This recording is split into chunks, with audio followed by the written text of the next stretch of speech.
Sekali lagi, khususnya teman-teman ya, pagi yang dari Yomate juga, jernih Miss. Alhamdulillah selama ini aku kerja di Hong Kong, aku nggak punya ego notice. Suara bagus, oke hadir Miss, penting suaranya jernih, oke siap. Pagi Miss Yuni sarapan, terima kasih. Aman semua di sini, siap. Yang di Facebook bersih, yang di Facebook ya, yang di YouTube. Lanjut Miss, yang penting suaranya jelas, oke. Dan masalah penipuan job cowok itu masih lanjut ya teman-teman ya. Jadi masih banyak sekali orang yang percaya dengan job cowok. Dan apakah itu salah Miss? Ya nggak salah sih, itu adalah hak mutlak kalian. Kalau kalian percaya ya silahkan, nggak percaya mau diapain. Saya itu mau diapain gitu loh. Ya kalau mereka maunya seperti itu ya udah nggak apa-apa.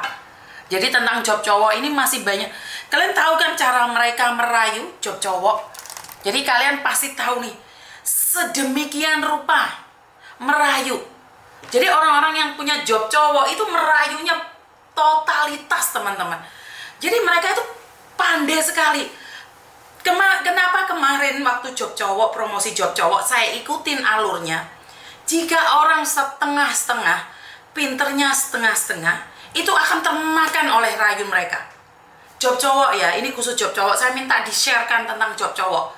Share sebanyak-banyaknya tentang job cowok. Kalian paham nggak dengan gaya bahasanya yang mengatakan bahwa BP2MI makan uangnya orang ini? Seolah-olah mereka menguasai lapangan yang begitu dahsyat sekali. Jadi mereka menguasai tentang Hong Kong. Dia bilang di mana daerah mana Tian-Tian, di sana di sini. Padahal itu loh, The Big Buddha sana, daerah Tongchong sana, yang mereka ceritakan dengan gunung-gunung itu. Jadi sekali lagi apa yang dikatakan ini benar ya. Ini benar-benar nyata. Mereka itu pakai bahasa yang dibungkus dengan rapi. Mereka tidak meminta uang. Mereka akan hanya butuh biaya untuk LPK. LPK itu apa saya sudah nggak tahu. SCM, SDM, SSM, SOSM. Banyak sekali bahasa-bahasa yang mereka bungkus untuk mempengaruhi kalian. Jika saya bukan seorang agent, saya akan termakan mati-matian, saya akan terpesona mati-matian dengan suaranya Pak David yang dari Kalimantan. Belum tentu juga dia ada di Kalimantan, mungkin dia ada di Sumatera, mungkin dia di Jawa, mungkin ada di Bali atau NTT ataupun Irian Jaya. Kita nggak tahu dia posisinya di mana. Tapi itulah cara-cara penipu. Mereka sangat lihai sekali berbicara. Jika kalian ingin tahu, rasakan deh. Rasakan gaya-gaya bahasa mereka yang begitu memikat. Dengan penuh rasa sabar. Memberikan edukasi pada kita. Tentang job cowok di Hong Kong. Mereka spend time. Mereka benar-benar membuang waktu mereka untuk berbicara dengan kita. Mereka seolah-olah paling jagoan nomor 1 di dunia ini tentang perekrutan cowok. Dan mereka mengatakan independen. Jadi dengan mudahnya datang ke Hong Kong mengatakan sebagai independen. Jadi saya saja yang sudah berpengalaman bisa terkecoh oleh kata-kata laki-laki yang bernama David tersebut. Dia jelek-jelekin Pak Benny seperti itu. Padahal saya lagi SMS-an sama Pak Benny, saya lagi telepon sama Pak Benny. Karena itu saya selalu bilang sama BP2MI harus membangun citra yang baik. Citra yang baik aja diperalat oleh orang-orang. Katanya pegawai BP2MI maunya uang aja. Kalau ini saya rasa fitnah ya. Saya pribadi merasa bahwa ini fitnah. Karena itu memperbaiki citra itu lebih baik daripada membiarkan orang-orang tersebut memakai nama-nama BP2MI. Udah kalian dengerin kemarin greget karena kalian tahu itu adalah penipu. Bagaimana dengan orang-orang lain yang didatengin kampungnya, yang diceritakan, diedukasi tentang bekerja di luar negeri sebagai independen? Semudah itukah independen?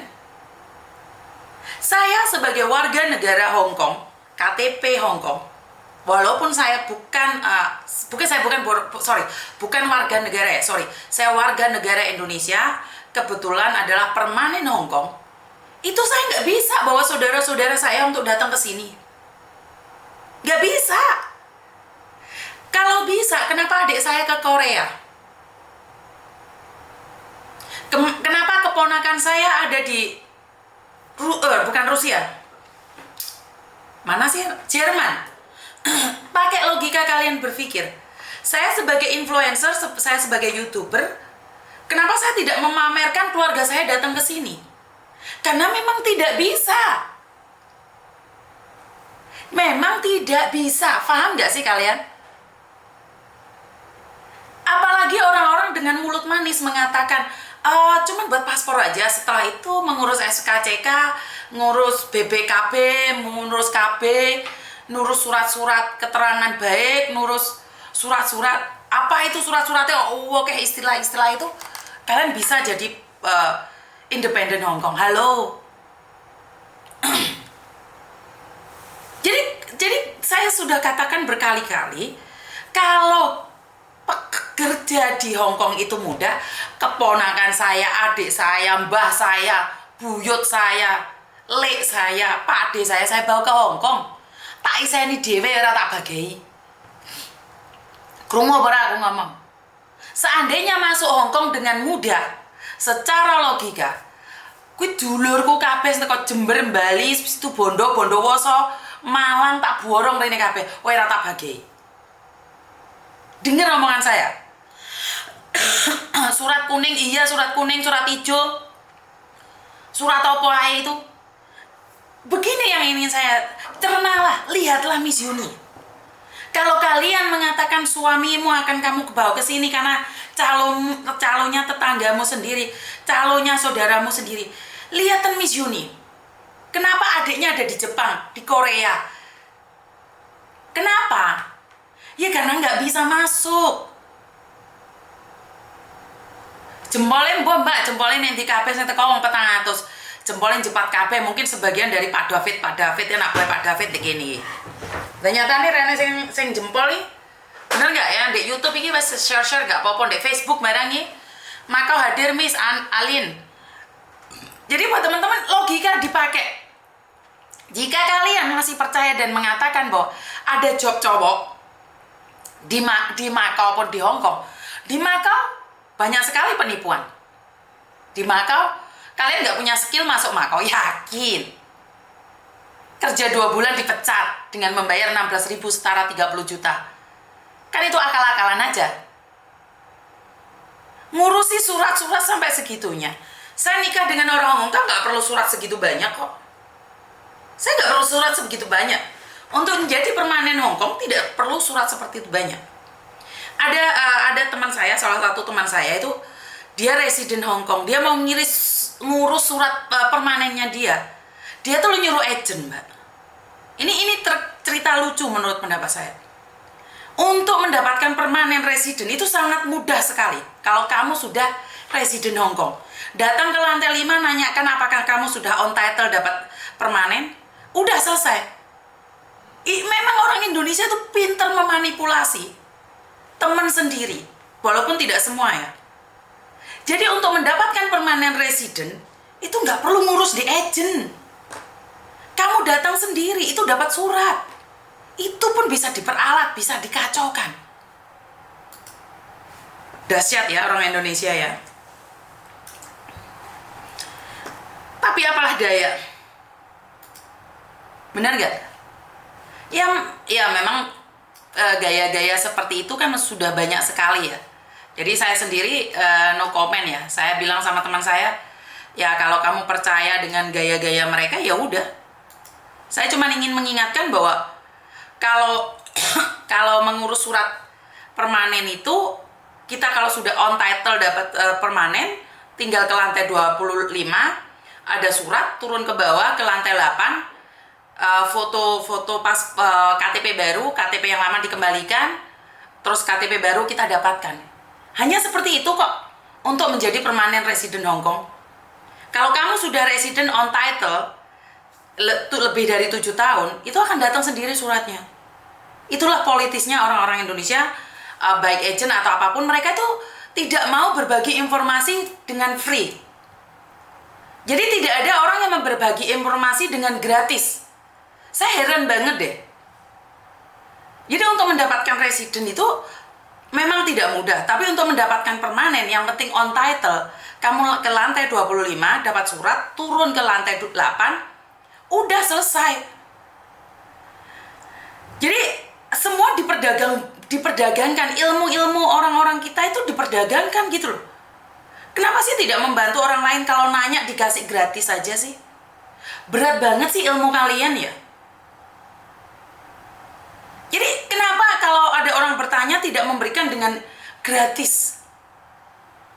Saya memberikan pendidikan, edukasi melalui YouTube gratis. Kalau kamu melihat silahkan, nggak juga silahkan. Paling kalian bayar kuota aja.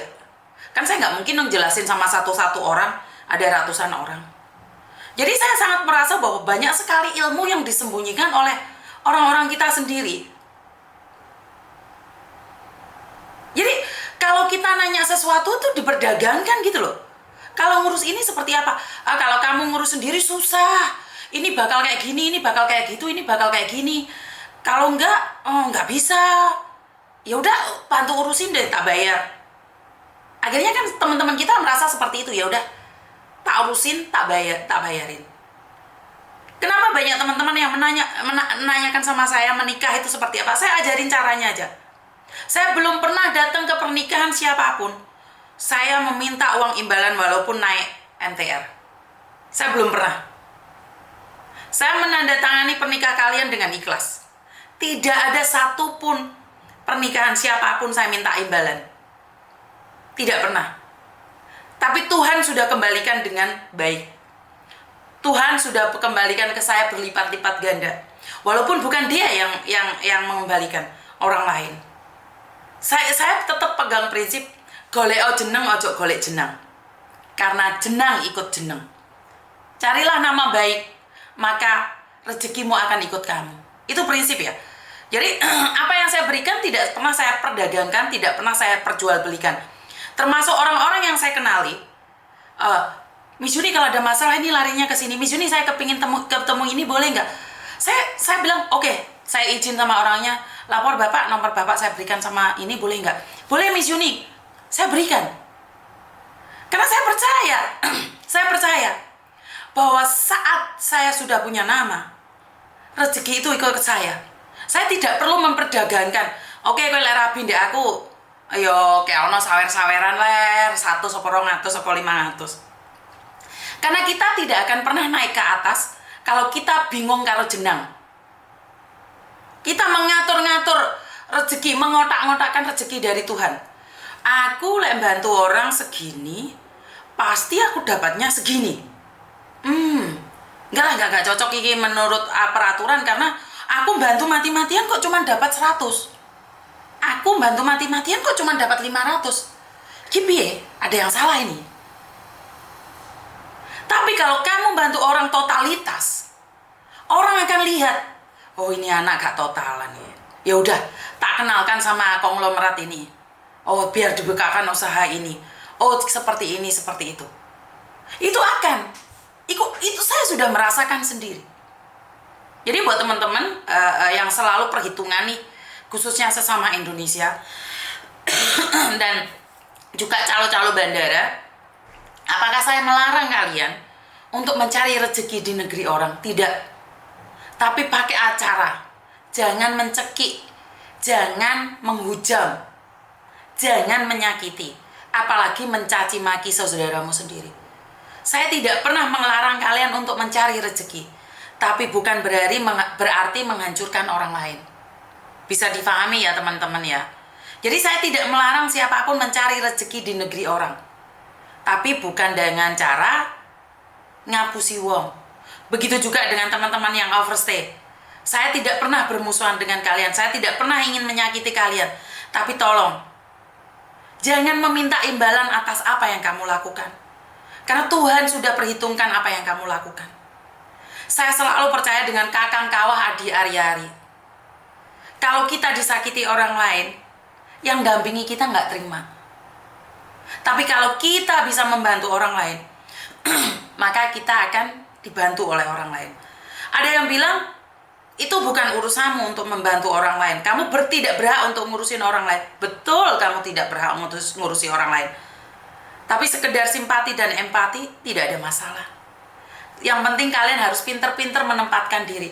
Seandainya kamu membantu orang lain dan orang lain tidak bisa berterima kasih padamu, tinggalkan. Kamu tidak berhak untuk menyenangkan orang lain. Jadi tidak perlu. Jadi jangan seolah-olah malah kalian yang harus jadi korban. Saya nggak setuju. Bisa difahami ya. Jadi saya tidak izinkan kalian menjadi korban. Jangan pernah mau menjadi korban orang lain. Contohnya, tentang utang piutang. Bener nggak? Tentang utang piutang itu nggak boleh. Itu bukan temenan itu mbak. Salah di situ. Berteman itu bukan berarti ngutangi. Kalau kalian berprinsip bahwa berteman itu ngutangi, kasihan, ya kamu yang akan hancur. Ya. Jadi sekali lagi, golek o jeneng, ojo golek jenang. Bisa dipahami ya? Jadi, kalau kalian memaksakan diri untuk mencari sesuatu yang sebenarnya tidak pernah kalian ingin dapatkan, maka kalian sendiri akan ketakutan dan gundah sendiri. Kembali lagi, itu adalah hak masing-masing. Assalamualaikum.